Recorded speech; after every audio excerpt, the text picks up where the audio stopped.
తన పేరు సుమలత, పుట్టు దివాంగురాలు. తనకి 4 నెలల క్రితం భర్త చనిపోయాడు. 2 చిన్న పిల్లలు. తన ఇంటి పరిస్థితి చూస్తే అగోమచార్యంగా ఉంది.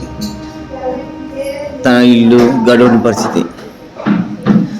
సుమలత మనకి ఒక రిక్వెస్ట్ చేసింది, సార్ నాకు చిన్న బొంకు పెట్టించి దాంట్లో ఒక చిన్న ఫ్యాన్సీ షాప్ లాగా పెట్టించి నాకు ఫ్రిడ్జ్, ఆ ఫ్రిడ్జ్లో పాల ప్యాకెట్లు, పెరుగు ప్యాకెట్లు ఇలా సేల్ చేసి వ్యాపారం పెట్టిస్తే నేను దాంట్లో కష్టపడి సంపాదించుకొని మా పిల్లల్ని పోషించుకోగలను సార్ అంటుంది. లేదమ్మా, నిత్యావసర సరుకులు తీసుకోమ్మా అన్నాను. సార్ ఈరోజు మీరు నిత్యావసర సరుకులు ఇస్తారు, మరొక రోజు మరొక నిత్యావసర సరుకులు ఇస్తాను, అలా ఎన్ని రోజులు నేను బతికేది సార్, నా రెక్కలు ముక్కలు కష్టం చేసి నేను బతకాలంటే నాకు ఒక షాప్ కావాలి సార్ అని తను ప్రాధాయపడింది.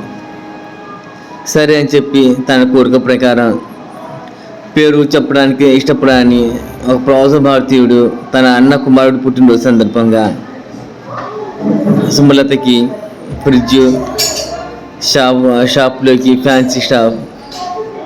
ఫ్యాన్సీకి పనికొచ్చే వస్తువులు అన్నీ ఇప్పించారు.